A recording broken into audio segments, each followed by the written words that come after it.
अस्सलाम वालेकुम वरहमतुल्लाहि वबरकातुहू। आज मैं आपको 4% रिजर्वेशन से अक़लियतों को क्या फ़ायदा हो रहा है और अगर मज़ीद 12% रिजर्वेशन हमको मिलता है अक़लियतों को तो क्या फ़ायदा होगा, ये बताऊंगा। मेरा ये वीडियो खुसूसी तेलंगाना के 33 डिस्ट्रिक्ट के नौजवानों तक पहुंचाइए आप, ताकि वो रिजर्वेशन से क्या फ़ायदे हो रहे हैं, किन किन शोबों में फ़ायदे हो रहे हैं, वो समझ सके और इसका फ़ायदा उठा सके। और मेरा ये वीडियो खुसूसी मेरे टीआरएस के उन भाइयों तक पहुंचाइए जो अपनी जुस्तजू कर रहे हैं, कुछ उम्मीद और आस लगाकर बैठे हैं कि कुछ ना कुछ हासिल होगा। आप भी ये मेरा वीडियो देखिए और अपने लीडरान से आप सवाल करिए कि 9 साल में अक़लियतों के साथ केसीआर साहब क्या क्या करें।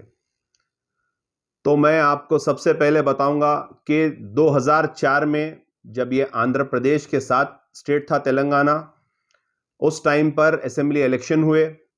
असेंबली इलेक्शन के मंशूर में कांग्रेस की जानिब से ऑल इंडिया कांग्रेस कमेटी के उस वक्त के प्रेसिडेंट श्रीमती सोनिया गांधी जी ने अपने मंशूर में ये वादा किया था कि अक़लियतों को 5% रिजर्वेशन दिया जाएगा।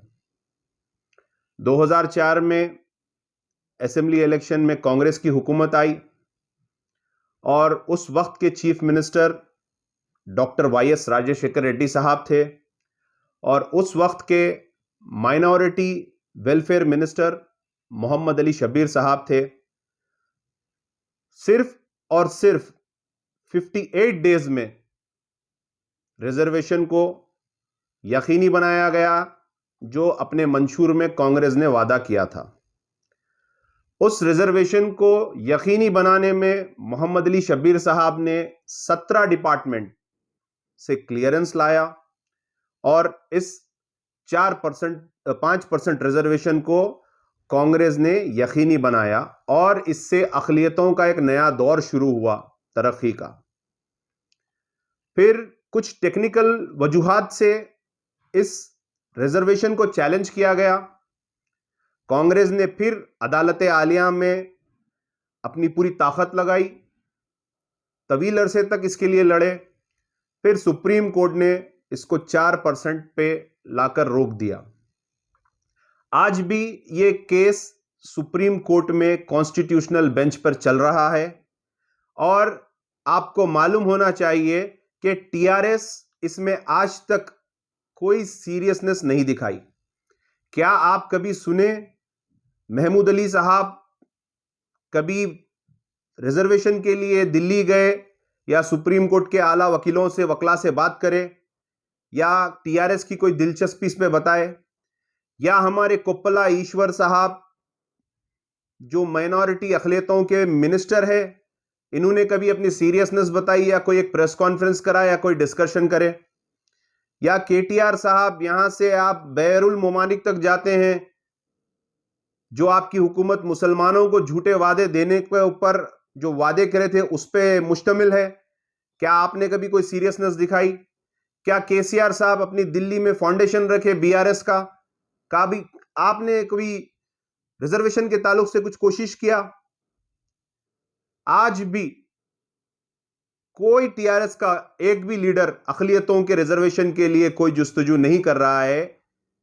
आज भी मोहम्मद अली शब्बीर साहब इस सुप्रीम कोर्ट में इस केस में इनपिल्ड होकर लड़ रहे हैं, जिसके वकील सलमान खुर्शीद साहब है।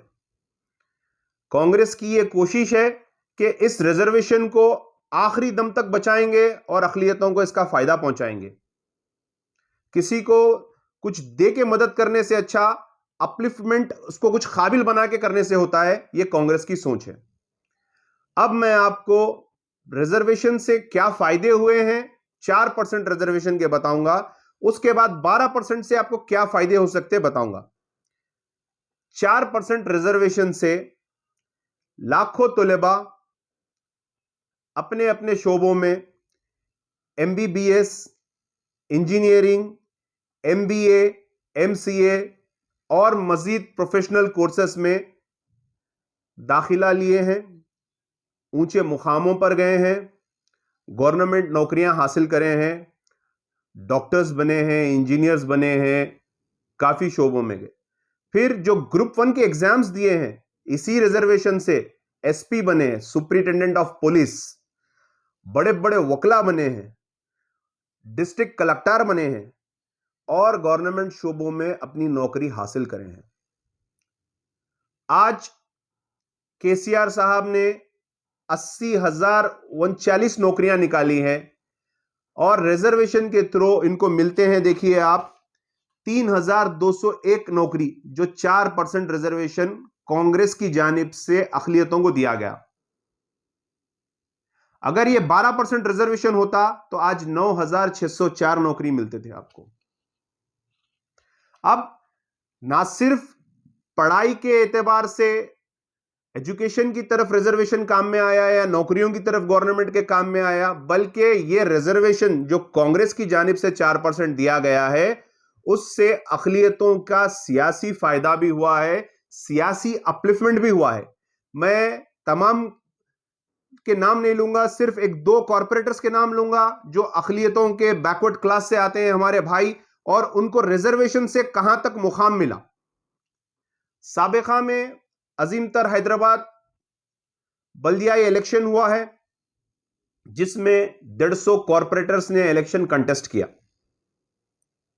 अगर रिजर्वेशन नहीं होता था तो सिर्फ 12 से 11 कॉर्पोरेटर्स जो जनरल कैटेगरी में जीत के आए हैं वही मिलते थे। कांग्रेस की जानिब से जो 4% रिजर्वेशन दिया गया, उसमें 43 कॉर्पोरेटर्स मुसलमान जीत के आए, जिसमें से 31 बीसीई कैटेगरी में आते हैं जो रिजर्वेशन से मिले हैं। मिसाल के तौर पे साबिका मेयर माजिद हुसैन साहब बीसीई कैटेगरी में आते हैं, आप कॉर्पोरेटर बने, फिर आप मेयर बने। यही रिजर्वेशन था जिससे अपलिफ्टमेंट हुआ हमारे नौजवानों का। फिर साबिका में जो डिप्टी मेयर थे बाबा फसीउद्दीन, आप रिजर्वेशन से आए, आप भी बीसीई कैटेगरी में आते, आप डिप्टी मेयर बने। ऐसी 31 कॉर्पोरेटर्स जो रिजर्वेशन से आए। अगर सोचिए 12% रिजर्वेशन अगर हो जाता है तो कितने कॉर्पोरेटर्स आ सकते हैं, आप इस पे तवज्जो दीजिए। मजीद यह बताना चाह रहा हूं मैं, जो 4% रिजर्वेशन कांग्रेस की जानिब से मिला गया है, उस पे एजुकेशन से लेकर हर वो चीज का सियासी भी अपलिफ्टमेंट हुआ, तो यह कांग्रेस का काम था। अब 9 साल हो गए हैं, केसीआर साहब मुसलमानों को 12% रिजर्वेशन का वादा करे थे, 4 महीने में दूंगा। तमिलनाडु की शक्ल में बोले, केसीआर का वादा है, बोले केसीआर अपनी जबान का पक्का है, बोले, मगर आप अक़लियतों के साथ धोखा करें, आप रिजर्वेशन नहीं दिए। अगर आपको यह रिजर्वेशन मिलता था, आज रिजर्वेशन से एमबीबीएस में, एमबीए में, एमसीए में, दीगर शोबों में 934 सीट्स मिल रहे हैं मेरे भाई, 934 सीट्स। अगर रिजर्वेशन अगर 12% मिलता था तो ये 2900 सीट होते थे हमारे भाई, डॉक्टर्स बनते थे, इंजीनियर्स बनते थे, हर वो शोबे में एमबीबीए, एमबीए बनते थे। ये हक आपको लड़ना है, ये आपका हक है। मैं इसीलिए समझा रहा हूं, मैं जो भी चीज बोलता हूं अनकट बोलता हूं और विद ऑथेंटिक प्रूफ्स के साथ बोलता हूं। आपके कितने 934 आज मिल रहे हैं, 2900 मिलते थे। 19 साल में 2004 से 2023 तक कांग्रेस ने तेलंगाना के लाखों मुसलमान को अपलिफ्ट करा।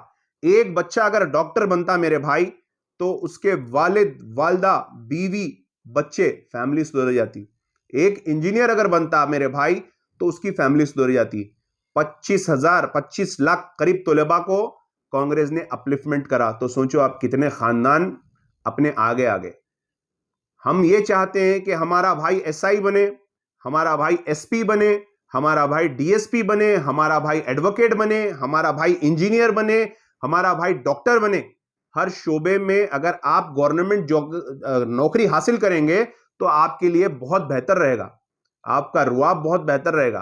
आप गवर्नमेंट शोबे में नौकरी लीजिए, हम बताएंगे आपको। अब 80,039 नौकरियां केसीआर साहब दिए हैं, 80,039 नौकरी। अगर आज रिजर्वेशन अगर 12% होता था तो आपको 9,000 चिल्लर नौकरी मिलते थे, फिर भी कांग्रेस के दिए हुए रिजर्वेशन पे आपको 3,029 नौकरियां मिल रहे हैं। तो 12% के लिए भी आप आवाज उठाइए। और मजीद मैं आपको बताऊंगा, देखिए कि फीस रिएम्बर्समेंट कांग्रेस के हुकूमत में इंजीनियरिंग कॉलेजेस दिले, मोइनाबाद पे आप लोग देखे इंजीनियरिंग कॉलेजेस दिले कांग्रेस के दौरे इख्तियार में। यही शब्बीर अली साहब इंजीनियरिंग कॉलेजों को, मेडिकल कॉलेजों को परमिशंस दिलाए। आज कॉलेजेस बंद हो गए मेरे भाई। जो सब्सिडी अखिलियतों को मिलती थी कांग्रेस के दौरे इख्तियार में, मैं सिर्फ आपको 13 और 14 का हिसाब बता रहा हूं, 1,17,073 स्टूडेंट्स को कांग्रेस ने सब्सिडी दिया था, स्कॉलरशिप दिया था 71 करोड़ रुपए। आज केसीआर साहब उसको रेड्यूस कर देके 18 करोड़ रुपए कर दिए, मतलब 50% से भी ज्यादा आप उसको कम कर दिए। आज स्कॉलरशिप मिल रही है 45,000 बच्चों को भी स्कॉलरशिप नहीं मिली। कांग्रेस के दौरे इख्तियार में 2013 और 14 का हिसाब बता रहा हूं मैं आपको। आप क्या दे रहे हैं? 49 करोड़। कांग्रेस 192 करोड़ दी, लिहाजा आप स्कॉलरशिप को भी रोक दिए।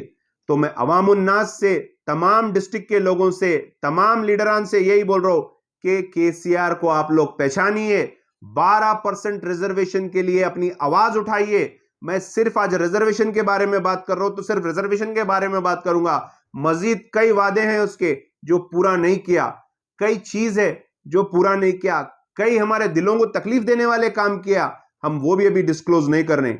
मैं आपको सिर्फ यही बोलूंगा कि 4% रिजर्वेशन से जो मेरे भाई डॉक्टर, इंजीनियर, एडवोकेट्स, ये लोग जो फायदा उठाए वो हमसे भी राब्ता करिए, ताकि आप आवाम को बताइए कि आप रिजर्वेशन से आए। आप आवाम को बताइए कि रिजर्वेशन के क्या फायदे होते हैं। आप आवाम को बताइए कि मैं एसपी कैसा बना, मैं डिस्ट्रिक्ट कलेक्टर कैसा बना, मैं लॉयर कैसा बना, मैं एमबीबीएस कैसा लाया, मैं एमबीए कैसा आया, मैं एमसीए कैसा आया, ताकि आपके दूसरे भाई भी फायदा उठा सकेंगे। और मैं आपको यही बोलूंगा कि तमाम मीडिया वाले भाइयों को यह बात पूरे तेलंगाना तक पहुंचाइए, ताकि हम शऊर बेदार हुए और हम इसका हकीकी फायदा उठाए। कांग्रेस आपको वादा करी मैनिफेस्टो में, सिर्फ 58 डेज में दे दी भाई। उसके बाद उसको टेक्निकल कई प्रॉब्लम्स आए, कोर्ट में भी लड़ी, हाई कोर्ट में भी लड़ी, सुप्रीम कोर्ट में भी आज भी लड़ रही है। फिर केसीआर अगर 12% रिजर्वेशन को अमली जामा पहनाना था तो अपने स्टेट में तो इंप्लीमेंट कर देना था, अपने स्टेट में 12% लागू कर देना था। आप आवाम को सिर्फ और सिर्फ बेवकूफ बना रहे हैं, और लोग भी नहीं चाह रहे हैं, आपके साथ जो लोग हैं वो भी नहीं चाह रहे हैं कि मुसलमान अपलिफ्ट हो।